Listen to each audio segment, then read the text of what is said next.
and thank you for joining us for another episode of Take a Look at Blue Cap. That's a good title, right, Fawad? I like it. It Simple, to is. the point. So we've been talking about our product, Blue Cap. So far, we've gone over the kind of things it does during and after a meeting to help you take away some digital labor, which is important. No one likes labor, period, let alone digital labor. I don't know what's worse at this point, Fawad. Would you rather dig a field or work in your CRM? I guess CRM. I might take the field. We're gonna go over why that's not going to be the case after you watch this, but for now. Well, Justin, what do you think? Let's wait a little bit. We have two participants so far, Look, three. I just have to rush through my intro. That's how I work. Okay. Absolutely. Absolutely. And I love your intros. I actually look Yeah, forward to they're it. they're they're so. There's a word for it. I don't know what it is. Justin, I think this is the first time we got this LinkedIn streaming right from the beginning. So that's a big I mean, that's milestone. the hope. Like, I'm literally about to click on the LinkedIn tab just to make sure. So I'm, Oh, I'm it's going to there. so I'm going to ask everyone, are we audible? And maybe I I should. think I think we're audible. It's like a I don't know. It was just such a first day that like it'll always stick with me. It'll always be like, okay, is the audio working? Is the video working? Uh, is it going out to all the different streams? Like, I have to hand it to people that do this for a living. It's not so simple. Now, Like what were my words right before the first stream? Don't worry, it's easy. okay, full disclosure. Good morning, happy Thursday. I drink coffee in a clear glass, Yes, it's and not a beer, as far as we know. unfortunately, you guys still can't smell through internet. So I think we are. Um, I would call that a blessing for the most part. I so, mean, you have people trolling you with words right now. I mean, do you want to be trolled with smells? I don't. so Justin, I think we can start talking Yeah, about. let's jump right into it. I mean, I guess the first thing we want to go over is what kind of draws you to making a CRM product, because it's not illustrious. It's not some vanity project. Like, there's a real reason why CRMs need to improve. So what is your reasoning for even hitting that market? Well, if you're asking me, um, I am, sir. um, it's been almost 2 decades we have been working with CRMs. And Justin, if you remember right, you and I have have this, this detestation about using CRM. We could really never use one CRM with a lot of satisfaction. Every CRM required lots of work, and And it's a team effort too. So I mean, you could be as diligent as possible, but if the whole team isn't in that same place, it's chaos. yeah, and to drive intelligence, you really have to read. And as we know, attention is a big problem in today's world. Reading is tough. I may or may not skim things regularly. I'm not going to admit to that, but yeah, it might be true. And extracting, valuable insights from all of this data is difficult. But imagine if you could have AI to bring you value without you doing many of these things. I mean, I don't really have to imagine it because I've seen it now. But yeah, I mean, it's back into the core theme of removing digital labor. I mean, we're increasing the chances of success by making sure that the bare minimum is at least done for you, so that you can kind of go in and do uh, the real deal breaker stuff. In our last stream, we showed how from interactions like meetings, we could create automatically contacts with automated profiles, insights like their sentiment and emotions. Today, we'd like to dive into a little bit more into some of the typical workflow around the CRM that you'd expect in terms of us with human intelligence extracting insights and doing some follow up interactions from there. So, Justin, if you could dive into that, sharing screen, what we mean by that. Oh, yeah, let's start with this. Well, yeah, I mean, it's a great place to start. The dashboard, the first place you log into. So what's the first CRM interaction here, Fuad? Well, what we really find is it is important to be able to visualize the contacts you meet if you could quantify or bucketize them by whether they were how they received the interactions, what were the emotional outcomes of those meetings. Now, uh, uh, in this graph, the pie chart, you see that Justin has met 67 people, unique people, and they're segmented by whether they're very positive, positive, neutral, negative, very negative. If we go to neutral, for I'm example, gonna just say it right now. 1 out of 67 is incredible for negative. that is amazing. And imagine, I mean, that's a great value that you just pointed out. Justin is doing amazing in terms of his emotional measurement with the contacts he has met. Now, Justin, why don't we select one of those segments and see if we can go deeper? So this is I'm gonna go with neutrals because you can never trust a neutral. a so now, for example, you have a tabular data, all the contacts um, who actually have neutral agreement kind of with all of the topics that you have discussed in the interactions, and this is an average over the period of time that Justin has chosen. Let's go deeper on any of these contacts, Justin, and let's see. How about um, Jerry? We like to talk about Jerry a lot. sure, let's do that. All right, let's take a look at Jerry's profile. Okay, that's interesting. This is I always love seeing the work in progress stuff here. AI insights. Tell me about that. um, All right, so this is completely generated by AI. AI is going through the previous a number of interactions, number of meetings, and it's pulling what Jerry's role is, what Jerry needs to, or what Jerry's intents are, and a basic overview that I can immediately come here and consume, and without you know investing so much time, I have what I need to know.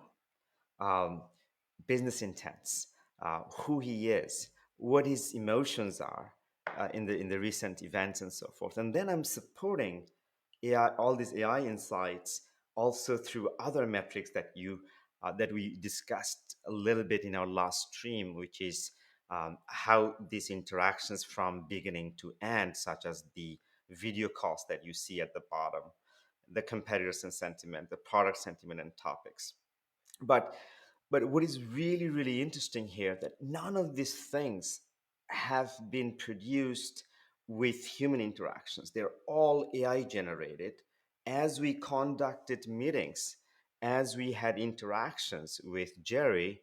AI fully went and went through our notes and so forth and generated this beautiful paragraph that we can consume to find out what are the next important things to do, what he is like, whether he's happy with us or not. Basically, that's an important piece of insight that every CRM should be able to visualize, but it requires each CRM contributor user to uh, to contribute, timely, to Mhm, contribute qualitative mhm. data, And to update this kind of insights every time after interactions is labor.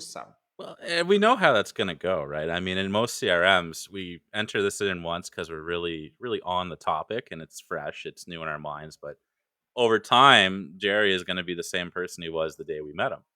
We're still gonna be working on these 3 items, um, and it'll just be that way forever. So what this is gonna do is automatically update the objectives as they evolve, correct? Correct. Oh, that's 100% exciting. correct. Now, maybe you should elaborate a little bit more on this second row, Justin, as well. Um, Yeah, definitely. I really like the ability of, seeing how an interaction started and how we ended that interaction and the delta in between um, really allows us to see how the conversation went overall.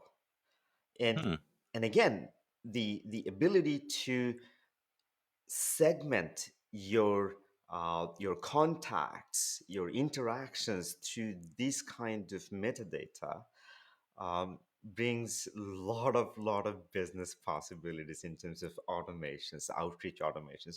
We'll see one, for example, in a bit. But Justin, please go ahead. I was just gonna say, I like how it's aligned with the textual representation here. Meetings seem to be positive. You're excited about the product, and when I look at the breakdown of the meetings, I can see that. I can see the evolution of it. I can see the parts where we were having a factual conversation, the parts when we were, talking positively about, just the overall PR relationship. So it's very interesting to see that alignment between the AI's interpretation and my interpretation based on the data I have. Yeah, yeah. I really like that.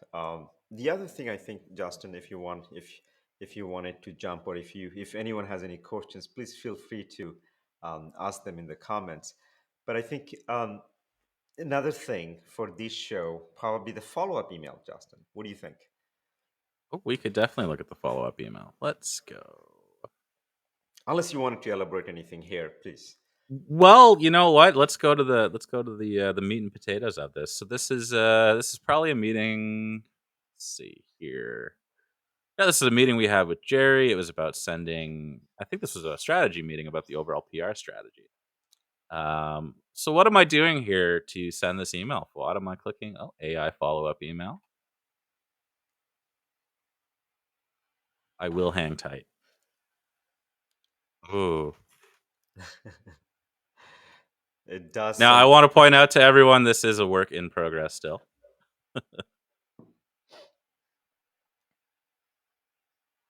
There we go. so. What is Just ignore that. yeah? That is a formatting issue we're looking at, Justin. But look at the context from that meeting. As a follow-up event, one would usually typically take some time to write a follow-up email to all the participants. But if you were given with all the material points that are important um, to take away from that meeting and share with everyone with a click, the I mean, Very I cool. think I think that not only Well, saves time, but sorry, go ahead, Justin.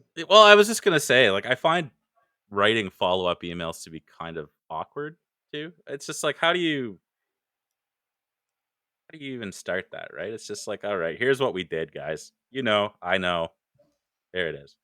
So it's nice to be able to do that without the thinking. There's no overthinking involved. It's like, literally that email I just said, but done for me. And it's just ready to send, like a quick edit. I'll make sure it's on brand. Thank you, Grammarly. and out the door. Amazing. No, I really like that. That that personally saves me a lot of time and a lot of thinking. That burns me out.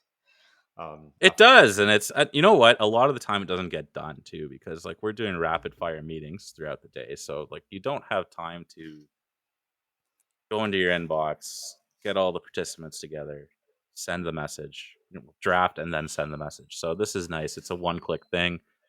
If Blue Cap is already in your workflow, which it should be, Right.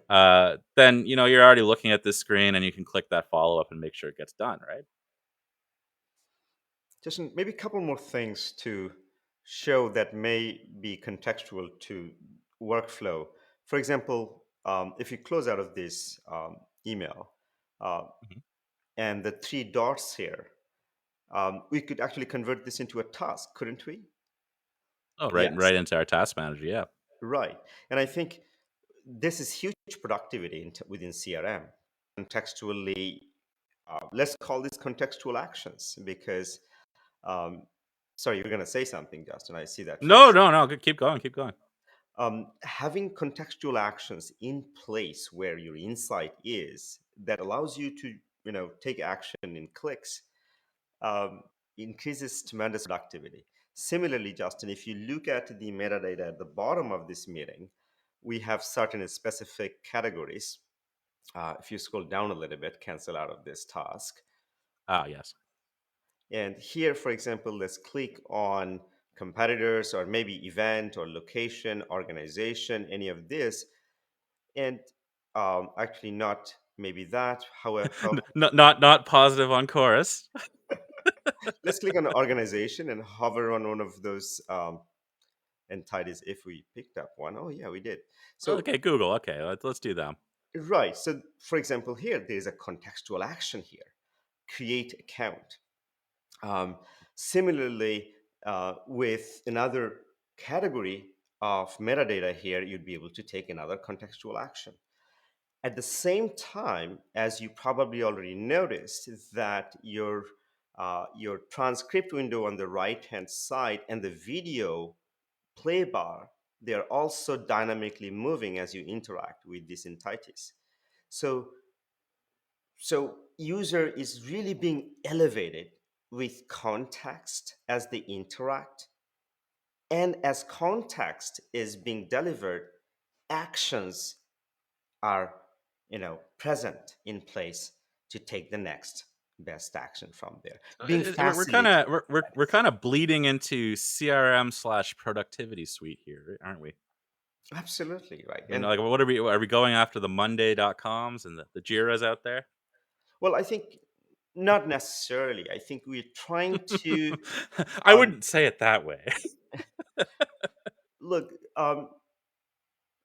Justin, um, for example, look what we're doing with these amazing CRMs like Zoho, Salesforce, and Monday.com. For example, actually, we should probably have that window open if you can. Actually, that'd be nice.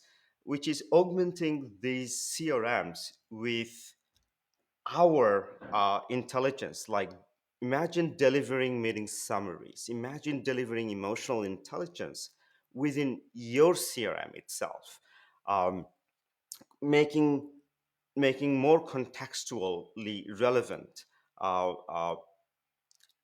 augmenting your CRM. That is, and and the existing CRMs like Salesforce, Zoho, HubSpot, they're doing amazing job with so many automations. But I think in combination with the power that we are coming with, you'd be able to actually combine your CRM's power, our CRM's power, and trigger a lot of intelligent actions that we don't have yet. So I don't think we are replacing those CRMs. Maybe Yeah, not and I yet. mean, yeah, well, not well, maybe not ever. Maybe one day. But yeah, look, the powerful integrations is really where it's at right now, right?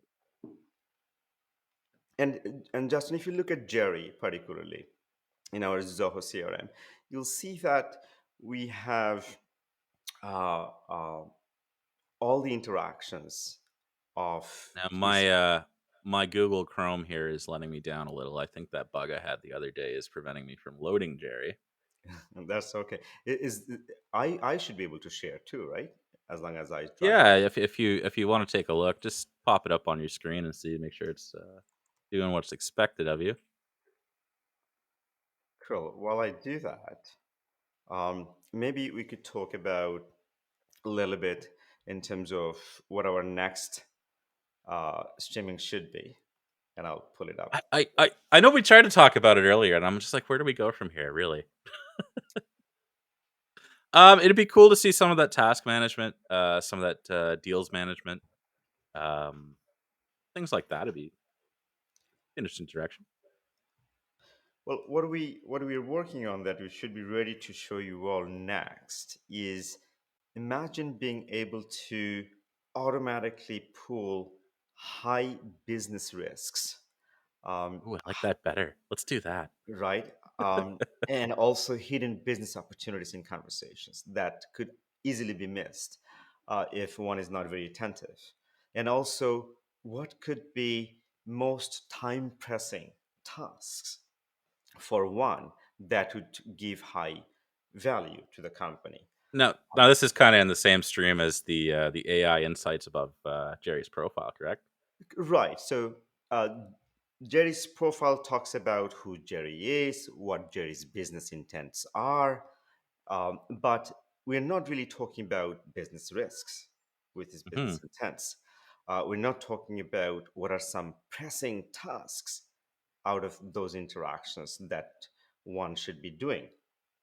And also, we're not talking about what are some real big business opportunities that we could extract out of there. And It's being exciting. that's exciting, right? Well, So it's because it's through the emotional intelligence and the textual intelligence, right? So it's not like a CRM risk where, the deal has aged 3 months and you haven't heard from anybody. It's, Jerry or whoever has said these things and has caused this risk and you need to do this thing. So that's really cool. now, Justin, would it work if I share the link with you of the Uh, CRM? well, the issue isn't so much getting to the CRM, it's the access problems I've been having because of my profile drop. Oh, so So we're not yeah, I don't know how little to technical share. difficulty.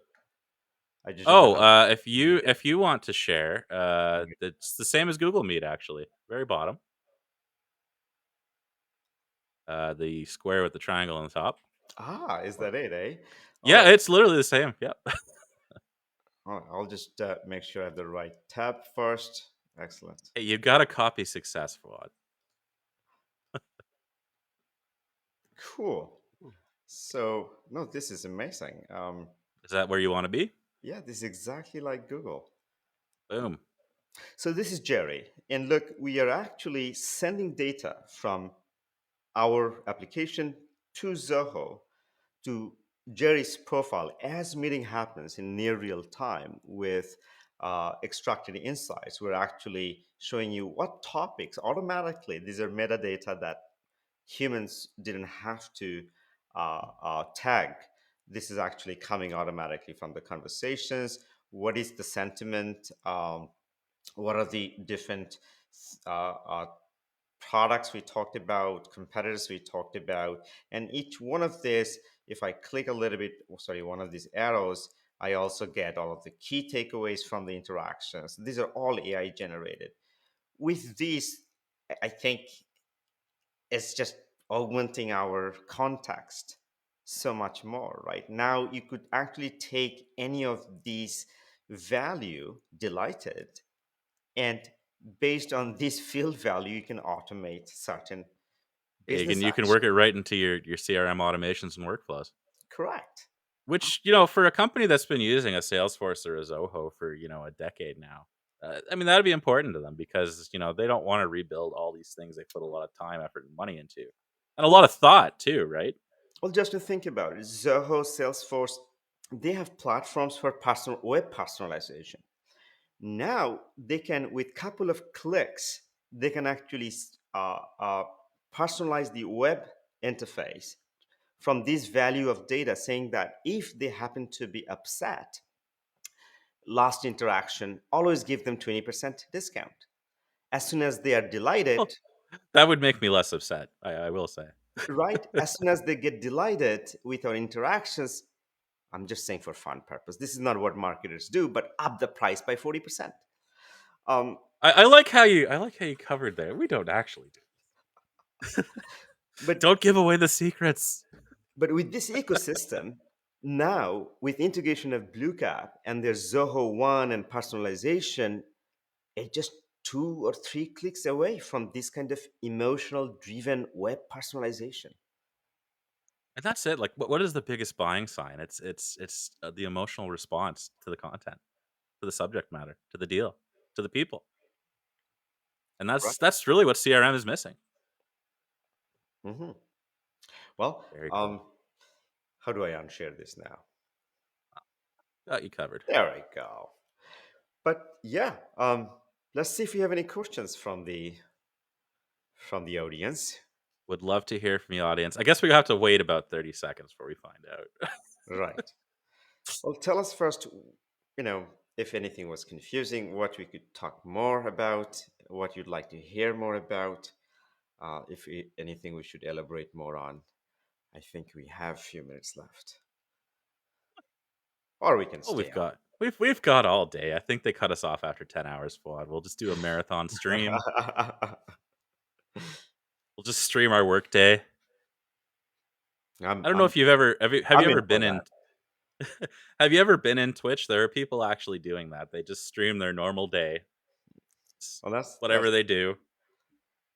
that's reality show, right? It's a wild world we're in, and we're now a part of because we're streaming too. So it's like I feel like I'm in with them now. I'm not gonna do a hot tub stream though. That was a wild, wild COVID trend, and I'm Yeah. not cool with it. Well, let me know. I wouldn't mind being 24 hours on TV if that Yeah, you'll makes just it turn your whole money. house into the Big Brother house. Right. All right. I We think could we do have it no in high def. Justin. I think we have no questions so far. Well, yeah, we were that succinct, right? Amazing. Well, thank you for joining us, everyone. Our next, as Ooh, we're we got one. We got one. we did. Where do you Tell see us it? about Oh, I got it. social integration of the CRM and how it can cause contextual discussions. Boom. Absolutely. That's a great question. Now, our platform, as we expand, it is going to be expanded more than just CRM data or meeting data. We're going to bring conversations wherever that happens. That could be on Slack, that could be on social media. But absolutely, that's a great question. We would be bringing those, fusioning them, blending them as part of intelligence, uh, and and and it's in our map in the next coming months. However, I think our first priority is to bring email and few other channels. But And I uh, think that's a really important point to make about Blue Cap too. Is we're not just trying to conquer the meeting space, and that's one thing that we're having. I wouldn't say a hard time breaking away from, but it's easiest to like visualize the meeting spaces. But like we want to be anywhere you have a conversation, and we're already rolling out in person meetings, off the grid meetings. I mean, as long as you have a phone, you can record that meeting and get all the good features out of Blue Cap. So we want to be everywhere where you're having a conversation with anyone that's important to you or your business. So that's a great topic. We have another one. How does your AI help with deals that are stalled? that's a great question. In our next stream, we'd be covering about um, deal risks, business opportunities, and we are in the process of testing how we can actually understand how our AI would be able to extract um, deals that had high value, but for whatever reasons they are not progressing to the next step. We'll try to find out a little bit of causations and insights around the proximity of those conversations, what could have caused delay and stallment. Yeah, and as it is right now, as a kind of research tool on that, it highlights who you need to put some attention to. And right now, what it's kind of allowing you to do is take your own kind of deep dive into a client and see, where the last meeting went off the rails, where the last several meetings went off the rails, what particular sentiments that they have that were negative, which interactions, what part of the meeting kind of fell apart. And the long term goal for us is to train our models to be able to do that thinking for you, or to at least further direct you to where it believes things kind of went wrong. Um, and again, Absolutely. that's the digital labor thing. Like we've given you a little bit of digital labor here, but we're gonna take that back in a little bit. And just a little bit more insights on that. The telemetries, the metadata that we are collecting, including the topics, one thing we didn't dive deeper is that we're also collecting emotional dimensions on those entities. And those emotional indicators on each of those metadata we will be using as clues on topics to understand causations. What caused those those delays or lack of progress and so Which, forth. I mean, how many times do we have a speculation setting or session about that? It's very common, in past careers and stuff. Why did client X decide not to contact us in the last 3 months? When we reach out, why are they dodging our emails? You can go back and see, what happened. Maybe it's a weak buying sign. Maybe they just didn't have the budget and don't want to say it, which is a lot of outcomes, especially in the marketing world, which we used to be in. Um, so yeah, I mean, the AI will be able to point those things out to you.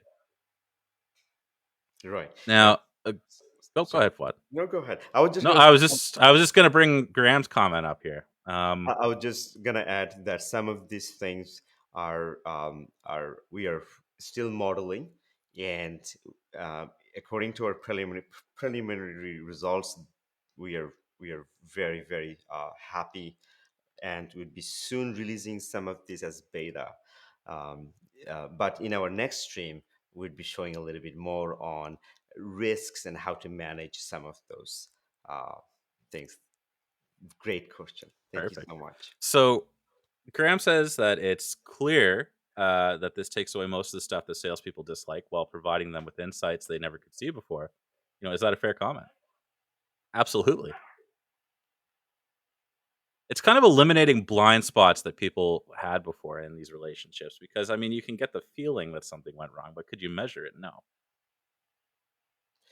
Right. And I think ultimately it's really augmenting each one of us. Um, if we could have, uh, a number of people helping and watching us and helping us with whatever is falling through, whatever we need to prioritize, whatever, and align us with, or at least suggest us, I think it really enables us to reconsider some of the things and helps us align our business objectives.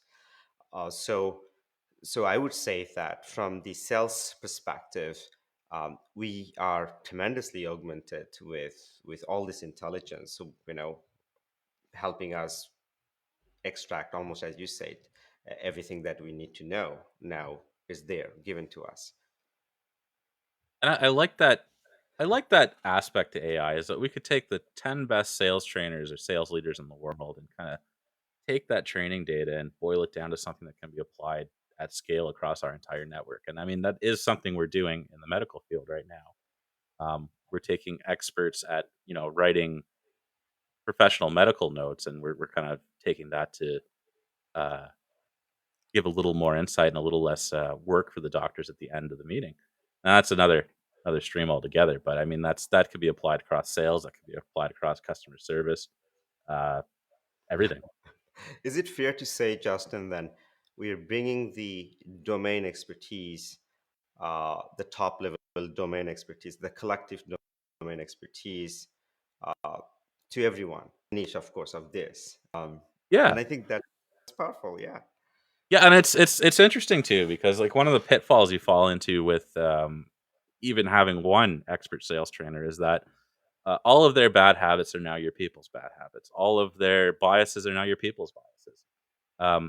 By training AI on a number of different sources, we can kind of flatten those biases or eliminate them. And this is a pitfall that a lot of people run into. I mean, I think Google had a major issue with that kind of bias in the training data. And as you get more sources, you kind of flatten that out. And I think that's what they've kind of slowed down to do right now.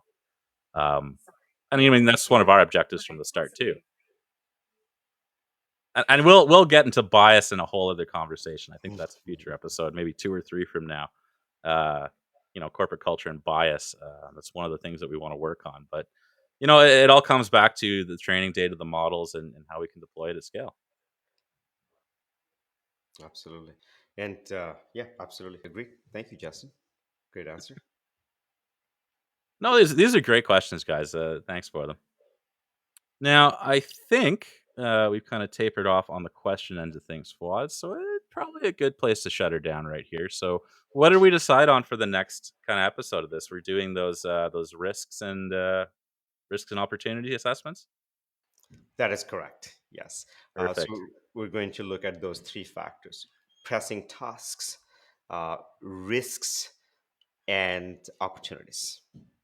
All right, remember that you're writing the event info. Our All right. AI is not in this meeting. That is correct. I will have to do this manually. Yes, you will have to do the manual labor.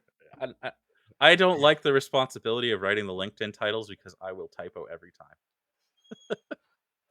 Well, I think it's a good thing to go back once in a while to the old things. Yeah, or you'll forget how to do it. Yeah, All right, everyone. Thank you for your time and for you watching and all these great questions. They were excellent, guys. excellent. Thank you so much. Looking forward to the next time. Have a good one.